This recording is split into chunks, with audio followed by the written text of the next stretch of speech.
Hello बच्चों, देखिए एक दिन के गैप के बाद मैं फिर पुनः उपस्थित हूँ।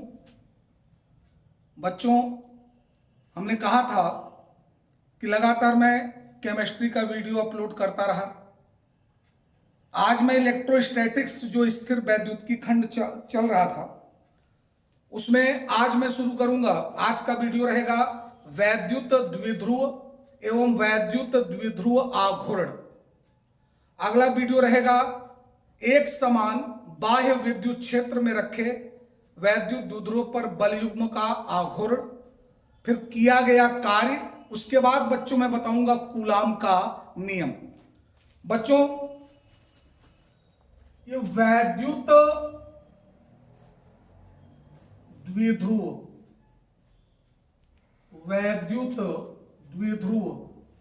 इसको बच्चों अंग्रेजी में क्या बोलते हैं? Electric dipole. ध्यान देना बच्चों, इलेक्ट्रिक डाइपोल। पूरा ध्यान आपका इधर होना चाहिए।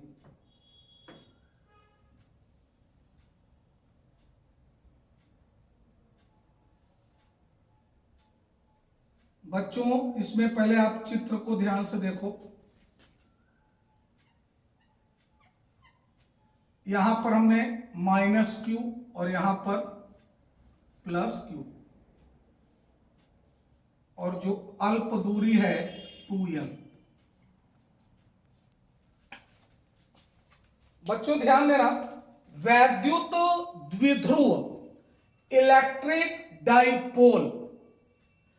वैद्युत द्विध्रुव वह निकाय है, वैद्युत द्विध्रुव वह निकाय है जिसमें दो बराबर किंतु विपरीत प्रकार के बिंदु आवेश एक दूसरे से अल्प दूरी पर स्थित होते हैं। क्या बताया बच्चों? वैद्युत द्विध्रुव वह निकाय है जिसमें दो बराबर किंतु विपरीत प्रकार के बिंदु आवेश एक दूसरे से अल्प दूरी पर स्थित होते हैं। बच्चों, अनेक अणु हैं जैसे HCl, HBr, H2O, NH3, CH4, NaCl, AgNO3। अनेक अणु जैसे HCl, HBr, H2O, NH3, CH4, NaCl, AgNO3, ये जो उदाहरण है ये सभी वैद्युत द्विध्रुव होते हैं। बच्चों, वैद्युत द्विध्रुव होने के लिए सभी आवेशों का बीजगणितीय योग शून्य होना चाहिए। सभी धन आवेशों का केंद्र सभी ऋण आवेशों के केंद्र से संपाती नहीं होना चाहिए। दोनों आवेश बिंदु आवेश होने चाहिए। दोनों आवेश बराबर होने चाहिए और विपरीत होने चाहिए। परिमाण में क्या होने चाहिए? बराबर, और साइन इनका अपोजिट, एक निगेटिव तो एक पॉजिटिव। और इनके बीच की अल्प दूरी 2l होनी चाहिए। अगर इन तमाम बातों का पालन हो रहा हो तो यह वैद्युत द्विध्रुव है। आपको पता होना चाहिए, आप जानते हो हाइड्रोजन परमाणु क्रमांक 1, इलेक्ट्रॉनिक विन्यास करोगे 1, क्लोरीन परमाणु क्रमांक 17, इलेक्ट्रॉनिक विन्यास करोगे 2,8,7। इसके बाहरी कोष में एक, यही इसका पहला कोष, अंतिम कोष। इसके बाहरी कोष में कितना है? संयोजी कोष में, वाह्यतम कोष में 7 इलेक्ट्रॉन। बच्चों ये हाइड्रोजन, ये क्लोरीन, तो हाइड्रोजन के वाह्यतम कोष में 1 और क्लोरीन के वाह्यतम कोष में 7।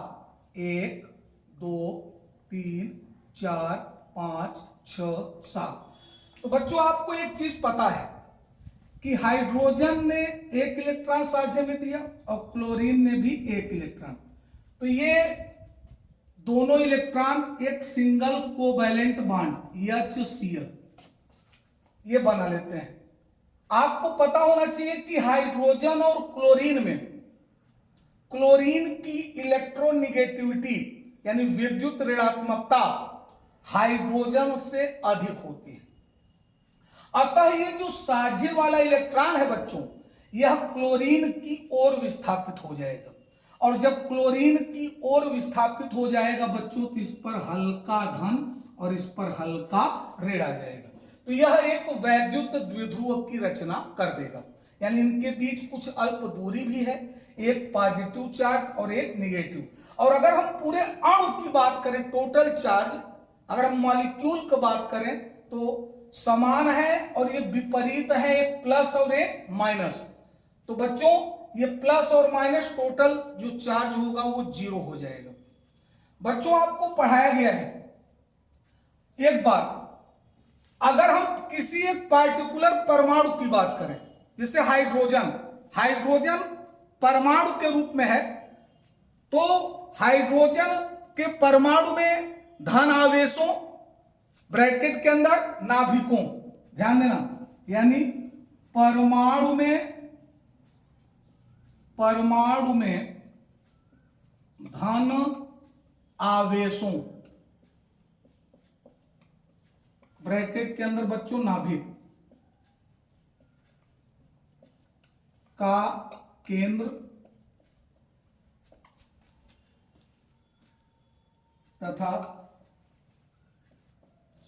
ऋण आवेशों ब्रैकेट के अंदर बच्चों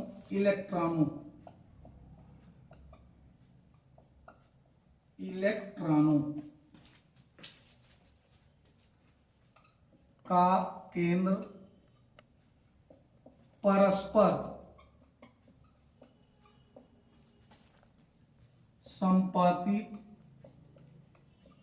होते हैं, अतः परमाणु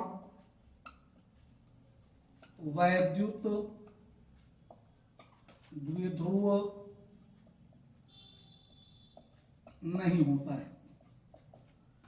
वैद्युत द्विध्रुव नहीं होता है,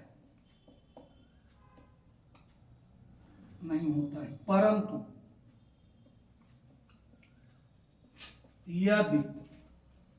यदि परमाणु को वैद्युत क्षेत्र में रख दें तो धन व ऋण केंद्र एक दूसरे के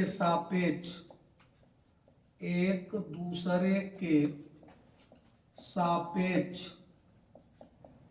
हट जाते हैं। अतः परमाणु वैद्युत द्विध्रुव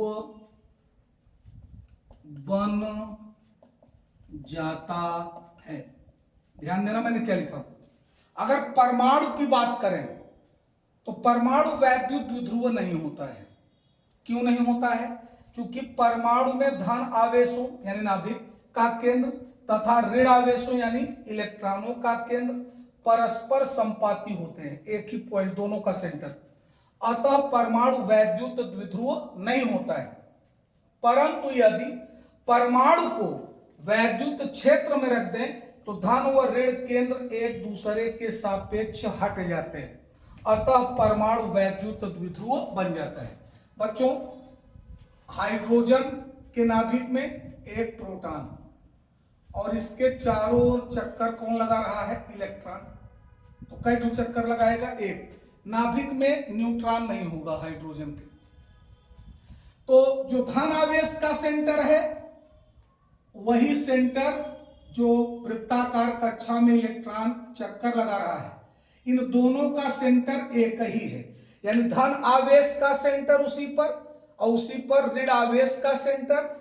तो हम कहेंगे ये संपाती हैं, इनके बीच डिस्प्लेसमेंट शून्य है, अतः यह वैद्युत द्विध्रुव की रचना नहीं करेगा। लेकिन बच्चों, अगर इसी हाइड्रोजन परमाणु को अगर हम किसी वैद्युत क्षेत्र में रख दें तो धन आवेश और ऋण आवेश दोनों पर परस्पर विपरीत दिशा में, यानी दोनों पर विपरीत दिशा में वैद्युत बल कार्य करेगा।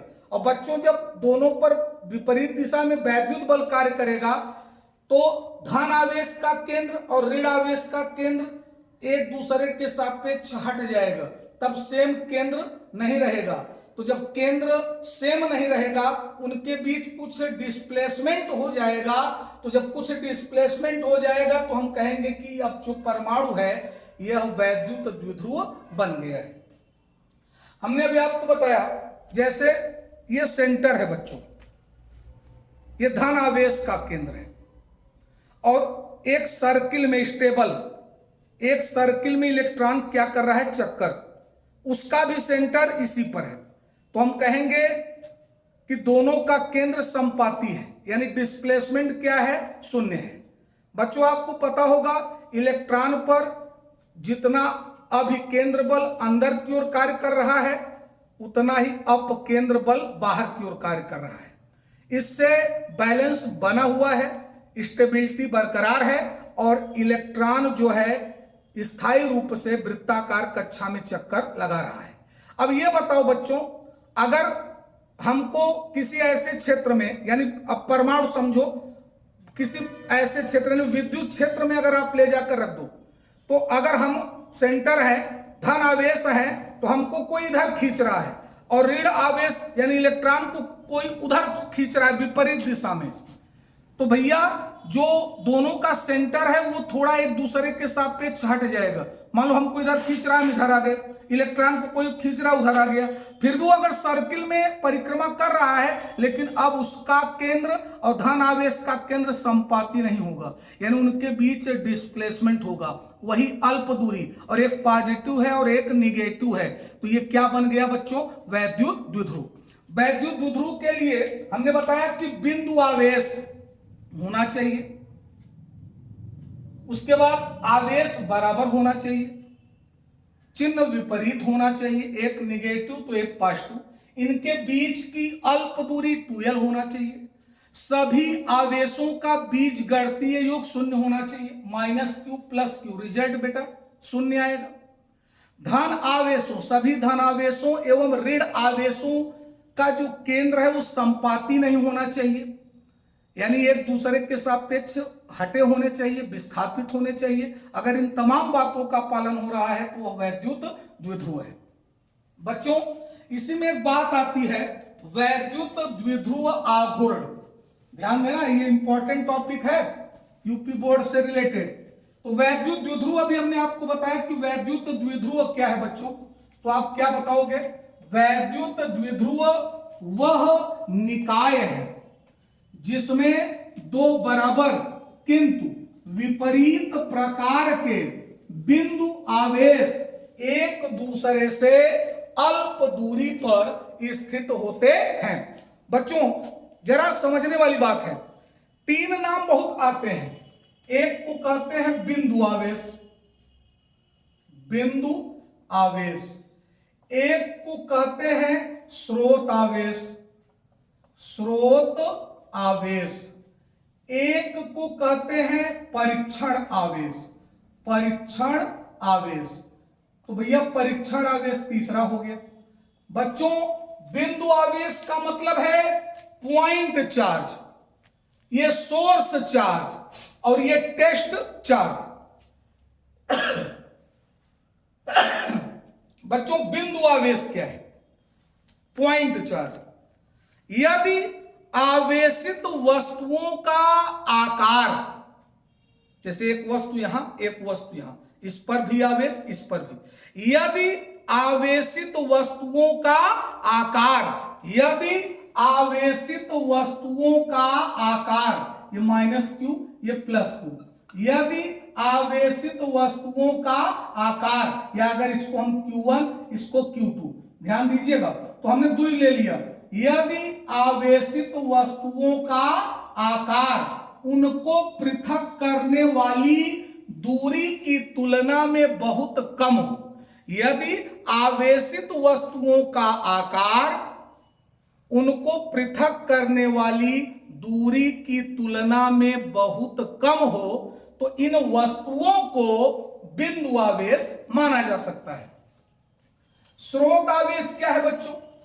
जिस आवेश के कारण वैद्युत क्षेत्र उत्पन्न होता है, जिस आवेश के कारण वैद्युत क्षेत्र उत्पन्न होता है उसे स्रोत आवेश कहते हैं।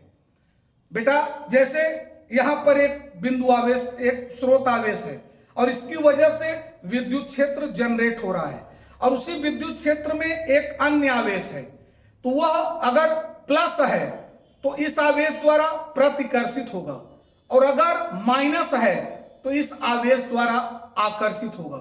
किसी आवेश के चारों ओर का वह क्षेत्र, किसी आवेश के चारों ओर का वह क्षेत्र जिसमें स्थित कोई दूसरा आवेश आकर्षण बल अथवा प्रतिकर्षण बल का अनुभव करता है, वैद्युत क्षेत्र कहलाता है। तो स्रोत आवेश क्या है बच्चों?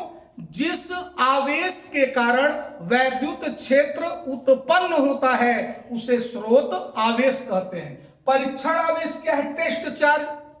परीक्षण आवेश एक अत्यंत अल्प धन बिंदु आवेश है जिसका अपना कोई वैद्युत क्षेत्र नहीं होता है। इसे वैद्युत क्षेत्र में रखने पर मूल क्षेत्र में कोई परिवर्तन नहीं होता है। यह एक कल्पित आवेश है, वास्तविक नहीं।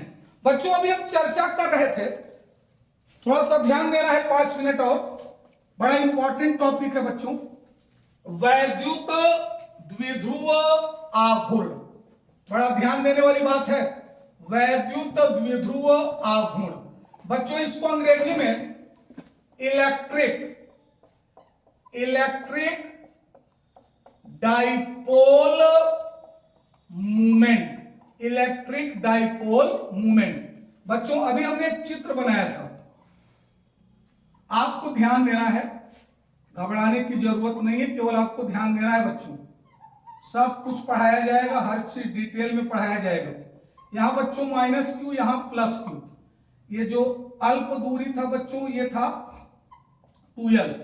ध्यान से देखते रहिएगा पूरा कॉन्सेप्ट। 5 मिनट और आपका ध्यान, आपका समय हम और लेंगे, थोड़ा सा आपको ध्यान देने की जरूरत है। बस हर चीज को समझो, रटो कम समझो ज्यादा,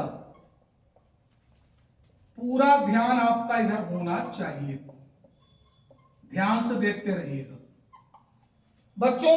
वैद्युत द्विध्रुव आघूर्ण, इलेक्ट्रिक डाइपोल मूवमेंट, दोनों आवेशों में से किसी एक आवेश के परिमाण, क्या बोला?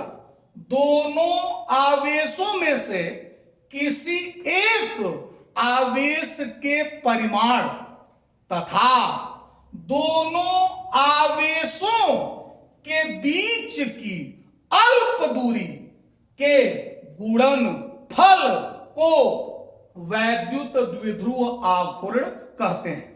वैद्युत द्विध्रुव आघूर्ण को P से प्रदर्शित करते हैं, अर्थात P बराबर Q इंटू 2L।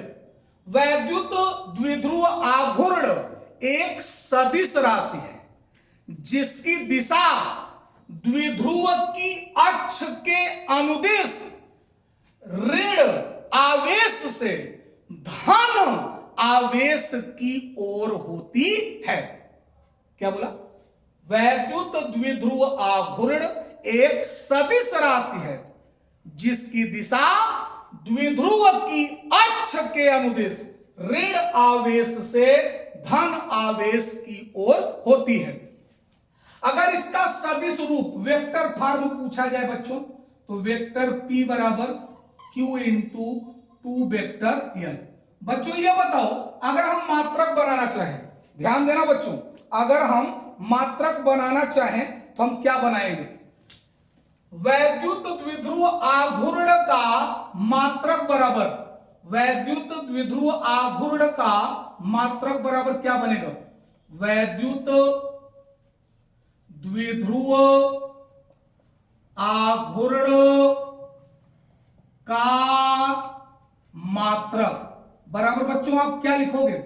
आवेश का मात्रक। तो आवेश का मात्रक बच्चों, आवेश का मात्रक कूलाम और इंटू अल्प दूरी है, विस्थापन है, तो इसका मात्रक मीटर। तो बच्चों अगर आपसे कोई पूछ ले कि वैद्युत द्विध्रुव आघूर्ण का मात्रक क्या होता है, तो बच्चों आप क्या जवाब दोगे? Coulomb into metre. बच्चों व्यवहारिक मात्रक इसका डिबाई भी होता है। क्या होता है? डिबाई। और डिबाई को बच्चों कैपिटल डी से प्रदर्शित करते हैं। बच्चों एक्चुअल में देखा जाए तो एक डिबाई बराबर होता है 10 पर घाते -10 फ्रैंकलिन और गुणते बच्चों होता है 1 एंगस्ट्रॉम। आपको पढ़ाया गया है चूंकि 1 कूलाम बराबर 3 गुणते 10 पर घाते 9 स्टेट कूलाम या ESU या फ्रैंकलिन यानी FR। इसलिए अगर मैं कहूं 1 फ्रैंकलिन बराबर, तो आप बताओगे 1 पूरा बटे 3 गुणते 10 पर घाते 9 क्या बच्चों? कूलाम। एंड 1 एंगस्ट्रॉम बराबर बच्चों होता है 10 पर घाते -10 मीटर। चलो रखो, इसलिए 1 डिबाई बराबर 10 पर घाते -10 और गुणते बच्चों 1 फ्रैंकलिन, 1 FR की जगह आप क्या लिख सकते हो बच्चों? 1/3 इंटू 10⁹ ये कूलाम। और 1 एंगस्ट्रॉम बराबर बच्चों 10 पर घाते -10 मीटर। तो यहां से बच्चों क्या मिला आपको? 1 डिबाई बराबर 1/3 कर दो, ये ऊपर जाएगा तो 10 पर घाते -9 हो जाएगा। पहले से कौन है बच्चों? 10 पर घाते -10 पहले से, और यहां कौन है? 10 पर घाते -10 कूलाम इंटू मीटर। तो आपको पता है बच्चों 1 डिबाई बराबर 1/3, दशमलव बार गए 10, 3 त्रिक 9, 3 त्रिक 9, बार यही आएगा। गुणते 10 पर घाते 10 10 20 और 9 29 -29 कूलाम इंटू मीटर। बच्चों 1 डिबाई बराबर 0.33 को लिख सकते हो 3.3 गुणते 10 पर घाते -1 और इंटू में 10 पर घाते -29 कूलाम इंटू मीटर। इसलिए 1 डिबाई बराबर 3.3 गुणते 10 पर घाते -29 -1 -30 कूलाम इंटू मीटर। तो अगर कोई पूछे कि भैया वैद्युत द्विध्रुव आघूर्ण का मात्रक, तो बता देना 1 डिबाई यानी डिबाई भी होता है, और 1 डिबाई बराबर 3.3 इंटू 10⁻30 कूलाम इंटू मीटर। बच्चों इसका मात्रक ईएनएम भी होता है। ईएनएम का मतलब इलेक्ट्रॉन नैनोमीटर। बच्चों 1 ईएनएम बराबर 1 ई गुणते 1 ईएनएम। 1 इलेक्ट्रॉन पर बच्चों आवेश 1.6 गुणते 10 पर घाते -19 कूलाम, और 1 नैनोमीटर बराबर बच्चों 10 पर घाते -9 मीटर। तो बच्चों यहां से क्या आएगा? 1.6 इंटू 10⁻⁻19 और -9 -28 और आगे कूलाम इंटू मीटर। तो भैया एक इलेक्ट्रॉन नैनोमीटर बराबर 1.6 इंटू 10⁻⁻28 कूलाम इंटू मीटर। बच्चों अगर देखा जाए बीमीय सूत्र यदि आप बनाना चाहते हो, क्या बनाना चाहते हो? बीमीय सूत्र। तो ये बताओ यहां से वैद्युत द्विध्रुव आघूर्ण का बीमीय सूत्र बराबर आवेश का बीमीय सूत्र। तो आवेश का बीमीय सूत्र बड़े ब्रैकेट में कैपिटल ए कैपिटल टी। कहां से आया? चूंकि हमने पढ़ाया है Q बराबर I इंटू टी। आई धारा है उसका बड़े ब्रैकेट में capital A, small T time है बड़े ब्रैकेट में कैपिटल टी, कंबाइंड टुगेदर बड़े ब्रैकेट में कैपिटल ए कैपिटल टी, और दूरी या विस्थापन का बड़े ब्रैकेट के अंदर कैपिटल एल। कंबाइंड कर दो तो बड़े ब्रैकेट के अंदर पहले लंबाई को ले लो, फिर समय वाले को, फिर धारा वाले को। तो बच्चों वैद्युत द्विध्रुव आघूर्ण का बीमीय सूत्र बड़े ब्रैकेट में एल टी ए। याद रखना H2O का द्विध्रुव आघूर्ण लगभग बच्चों ये कंपटीशन IIT में आया था 0.04 ENM होता है, यानी H2O का द्विध्रुव आघूर्ण लगभग 0.04 इलेक्ट्रॉन नैनोमीटर। तो बच्चों ये टॉपिक आज है, उम्मीद है कि आपको समझ में आया होगा। बहुत बहुत धन्यवाद।